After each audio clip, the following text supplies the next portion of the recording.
Қайырлы күн, құрметті білім алушылар. Мұнай-газ негіздері пәні екінші дәріс ұңғыма туралы жалпы түсінік, оның құрылысы және жіктелуі тақырыбында бүгін дәріс оқитын боламыз. Дәріс оқитын мен Кекбаев Манас Қайратұлы. Ұңғыманың құрылысы жалпылама біздер алдыңғы сабақта ұңғымаларды барлау, мұнай мен газдың физикалық қасиеттері, құрамына тоқталатын болсақ, енді бүгінгі сабақта, яғни ұңғыма дегеніміз не, сонымен танысамыз, және де ұңғыманы құрылысы қалай болады.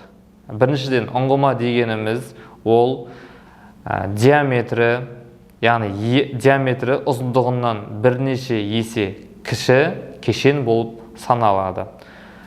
Бізде ұңғыманың құрылысы, яғни сағасы болады, жоғарғы бөлігі, одан кейін ортаңғы бөлігі оқпан, және түпкі бөлігі түп маңы аймағы немесе ұңғыманың түбі деп аталады.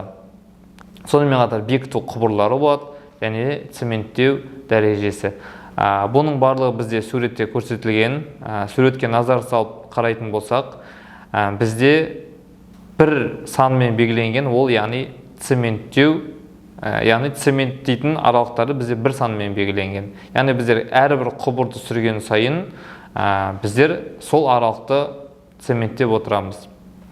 Бұл жерде рим цифрымен берген ең бірінші бізге сүрілетін құбыр, ол бізде бағыттауыш деп аталады.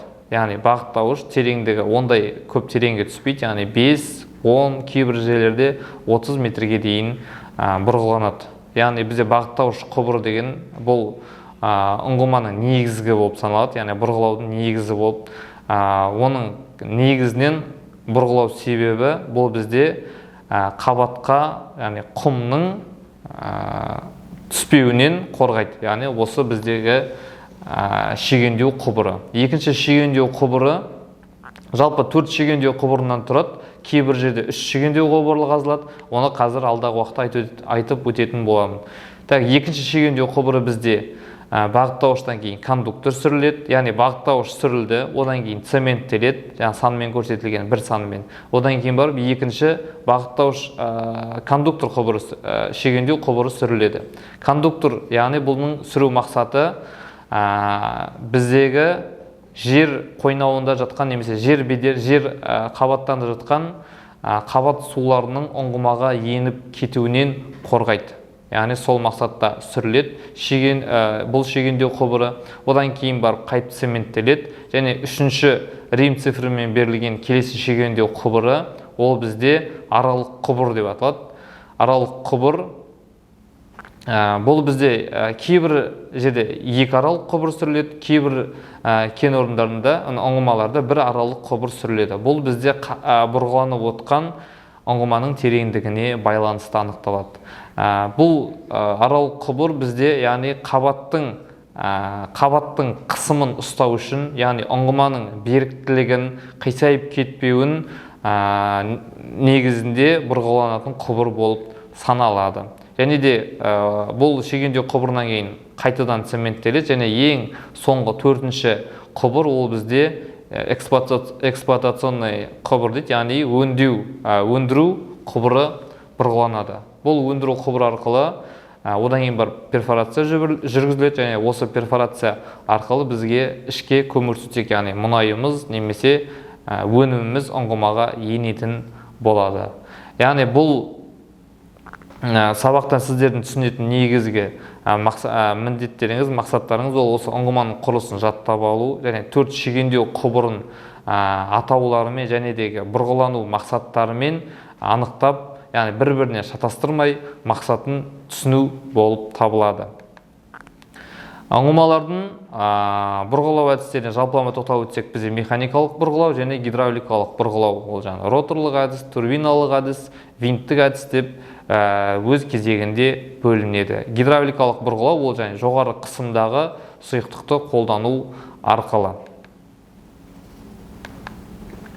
Ұңғымаларды жіктеу мақсаты бойынша жалпы ұңғымалар бізде барлау ұңғымалары болады, өндіру ұңғымалары болады, бағалау ұңғымалары болады, және инжекциялық ұңғымалар болады.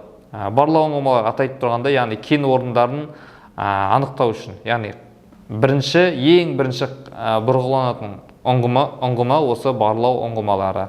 Яғни осы арқылы біздер мұнайдың бар жоғын анықтай аламыз. Екінші өндіру ұңғымалары, жаңа жоғарыда айтып өткен, 4 шегендеу құбыр арқылы бұрғыланатын құбыр өндіру ұңғымалары негізгі, яғни мұнай, газ өндіруге арналған ұңғыма осы өндіру ұңғымасы.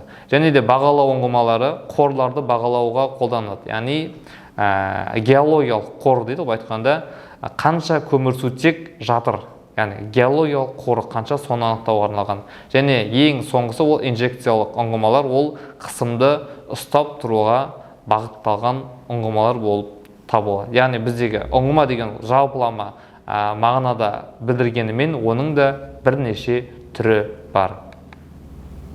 Ұңғымаларды жіктеу құрылымы бойынша бізде тік ұңғымалар болады, яғни жерге тік бұрғыланады. Бұл көп кен орындарында көп кездесетін ұңғыма түрі, тік ұңғыма. Одан кейін көлбеу ұңғымалар, ол белгілі бір бұрыштап бұрғыланады. Бұл біздегі оң жағымыздағы суретте көрсетілген тік ұңғыма және көлбеу ұңғымалар. Келесі ол бізде горизонтальды ұңғымалар, яғни көлденең қабаттарға жетеді, яғни көлденең бұрғыланады. Бұл бізде яғни бір қабатта жатқан интервалды қамту үшін керек ұңғыма түрі болып табылады. Және дегі ең соңғысы ол бұтақталған ұңғымалар, яғни бірнеше бағытта бұрғыланатын ұңғымалар. Яғни түбірі бір болғанмен, яғни бірнеше бағытта бағытталатын ұңғымалар болып табылады. Бұл деген атына сай ағаштағы бұтақтар типінде орналасады.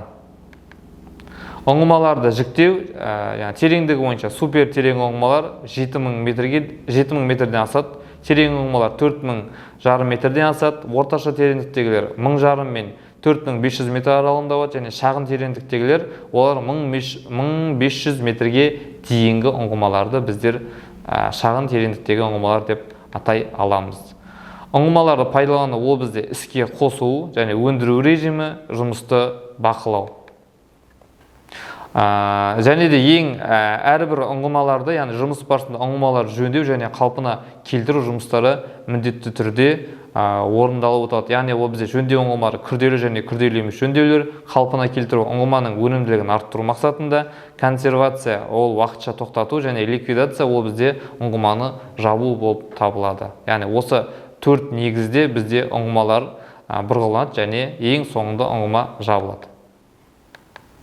Қорытындылай келе, бұрғылаудың маңыздылығы энергетикадағы негізгі рөлі болып саналады. Жаңа технологиялар бойынша бұрғылаудағы инновациялар заманға сай, яғни автоматтандырылған бұрғылаудағы негізіндегі ұңғымалар жоспарланады, пландалады, яғни бұл әрі күнге дейін дамып жатқан сала болып саналады. Және болашағы ұңғымалар индустриясының дамуы, яғни заман талабына сай біздің экономикамыздың өсуіне байланысты, мамандығымыздың дамуына байланысты бұл салада да неше түрлі жаңадан технологиялар ойлап табылып, яғни технологиялар ойлап табылып, әлі күнге дейін өзінің болашағын көрсету үстінде. Назар қойып тыңдағандарыңызға рахмет. Келесі кездескенше.